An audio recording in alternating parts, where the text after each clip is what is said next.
Hi all, welcome to the Lee Valley in Engage. This is a layout called Woodbourne that I've been building for quite a few years.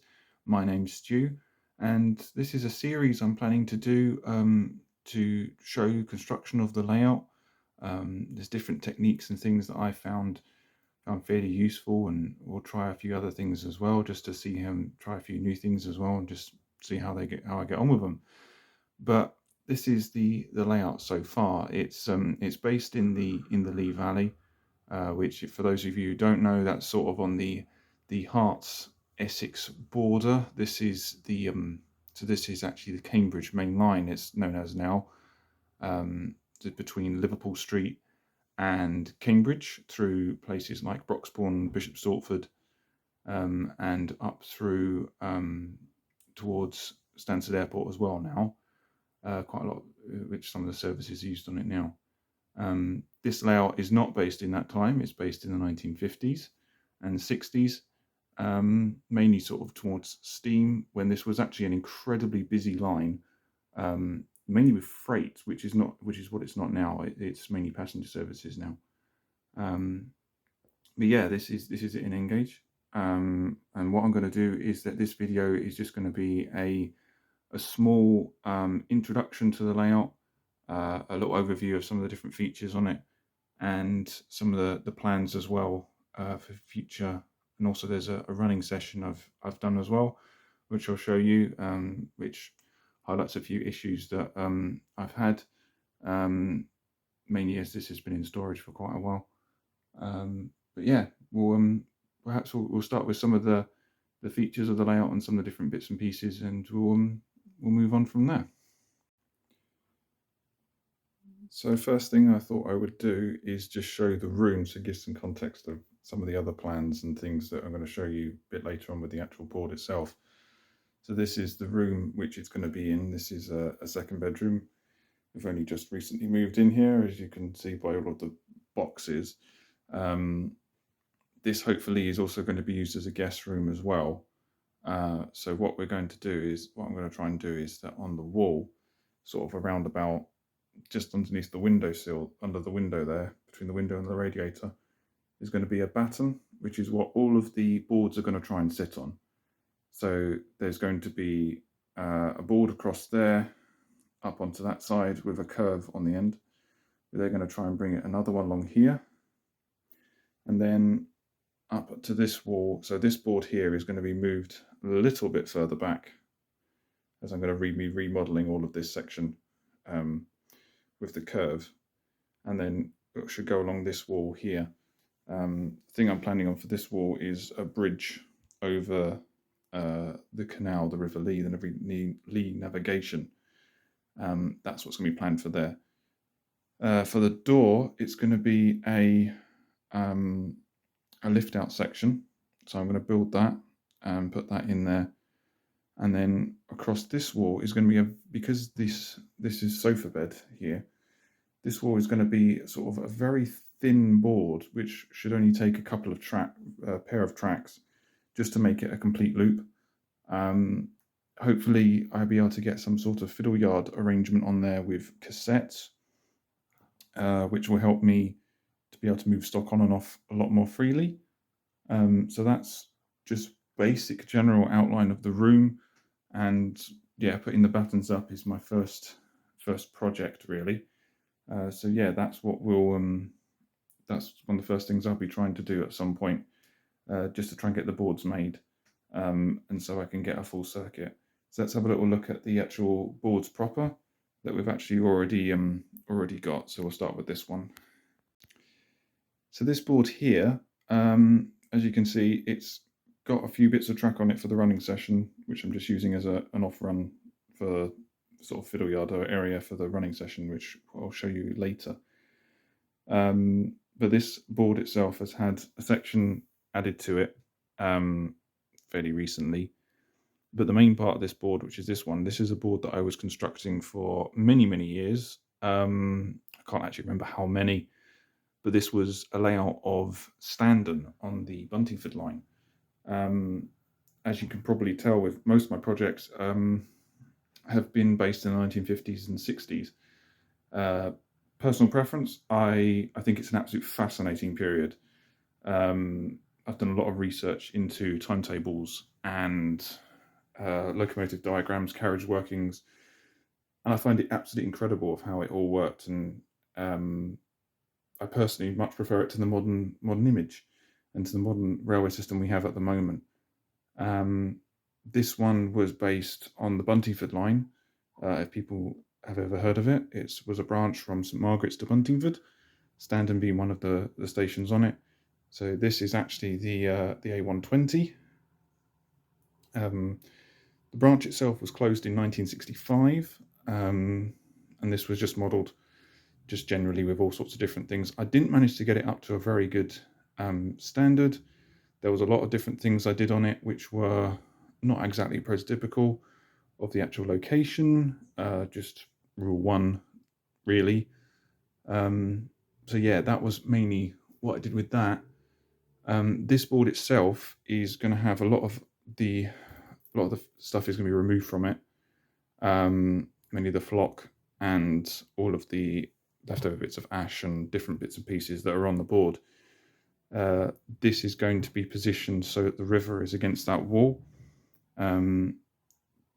Hopefully there should be another board I'm going to build which will have the actual curve on it, because I don't think this board is going to be able to hold the curve on it, and I want to make sure that all the curve is on a single board, just to make things a bit easier because these boards are going to have to be collapsed when we have guests.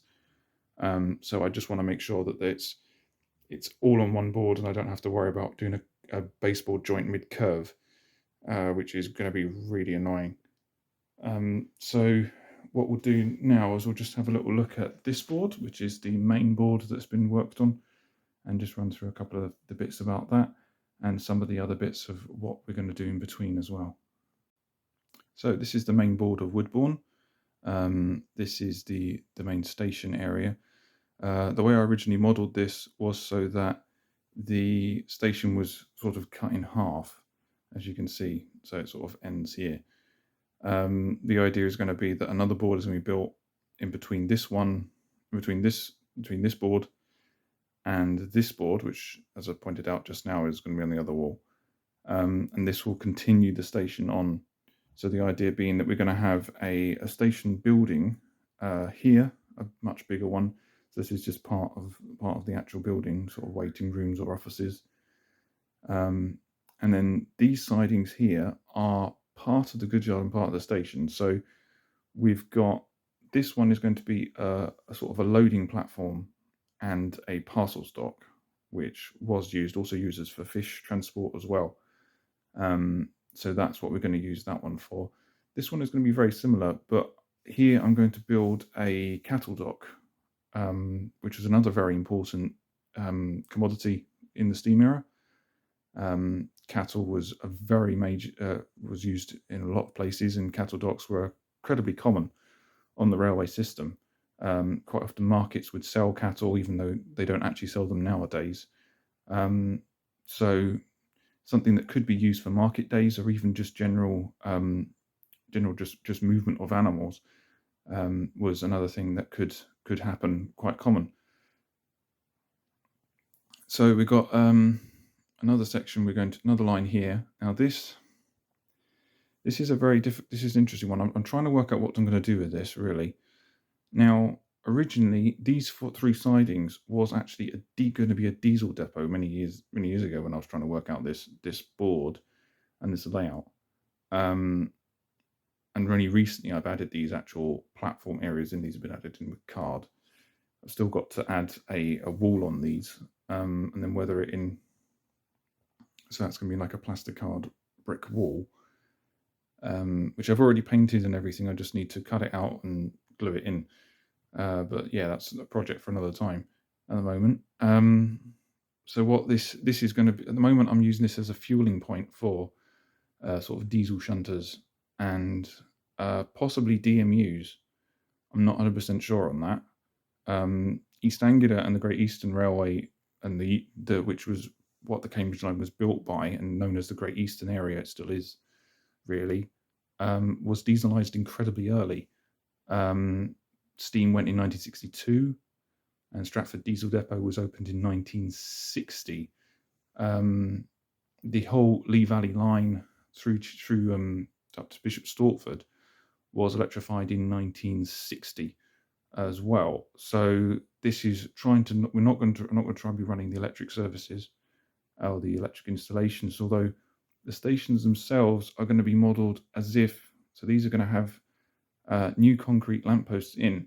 So as well as the water cranes here, which I need to glue into the platforms, this is going to try and represent a station that's been modernised for electrification, but we haven't actually got there yet with installation of the masts, etc.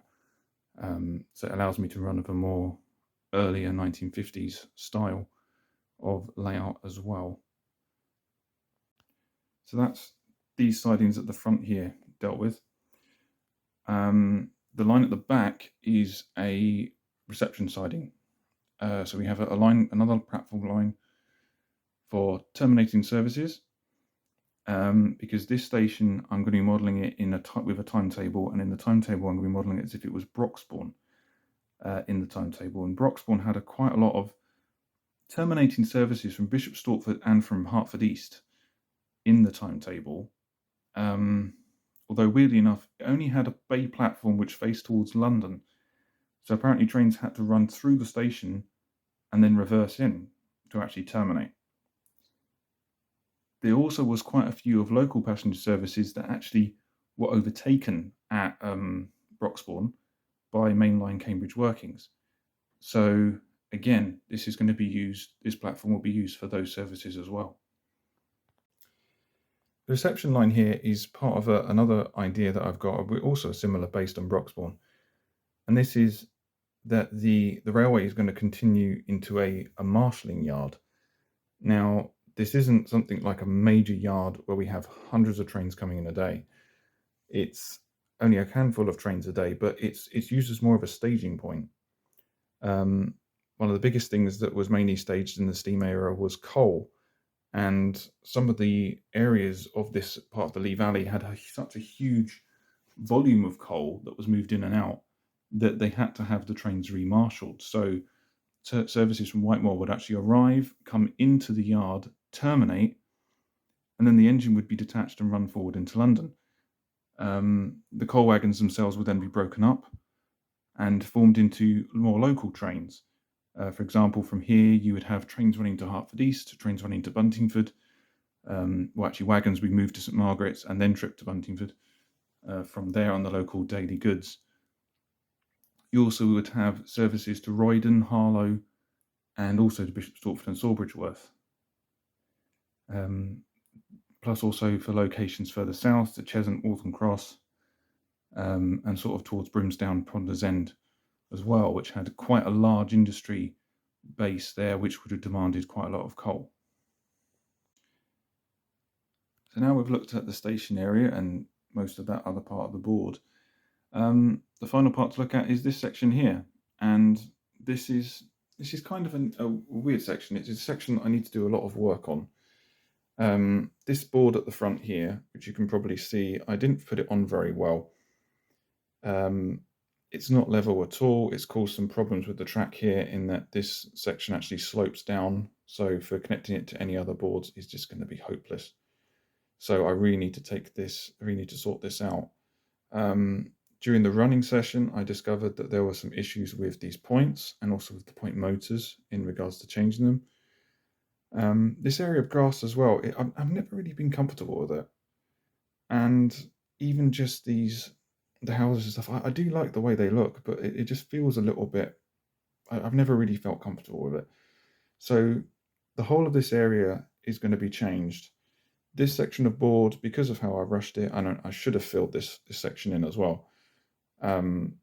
It's going to be removed. I'm going to take this off completely. Obviously that means all the track has got to come out in this station area as well. So I'm going to do that. I'm going to try and do it so that I'm going to have another board to be attached onto here, which is going to be on the end. That's going to finish off a curve, because what I've found is that I would love to take this section of track straight out and put it straight, but because of this river that's been built along here, I can't actually do that. So this needs to be brought out in a very slight angle and then angled across this way. So that's a job that I'm going to be doing. That's one of the first jobs really with this board that I'm going to do. I have already done the running session that you will see fairly shortly, and I discovered some issues with these points. I'm assuming it's the contact between the stock rail and the switchblades. That hasn't particularly worked very well. Just the dirt build up in this gap here just has really affected the contact. So I'm going to have to try and attach some wires to these switchblades or underneath. I know Pico do have an area where you can do that on these points. So I'm going to try and do that just to try and improve the electrical connectivity on the, if that's even a word, on the points, and then try and work it out from there. I'm going to have a crossover here somewhere to allow trains to access into the reception siding. So that's an area, that's one thing I'm definitely going to try and do pretty much straight away. The final thing that I need to do is involving this section here. Now, many of you will notice that this is the reception siding, and so it's going to have a lot of shunting on it. This is the head shunt. The head shunt isn't connected to this platform, to this line. Now, I'm big on my signalling, hence why this signal box has got a full interior. I just love it, and I had a good friend of mine who was a signaller who actually taught me a lot of the things about signaling. I find it fascinating as well as the operation. And this line shouldn't, because this is a passenger line, this should not have no way of stopping trains. So if a train ran past the signal at danger, there should be some form of point here that would actually remove it. So it would actually mean it wouldn't be able to run onto the tracks.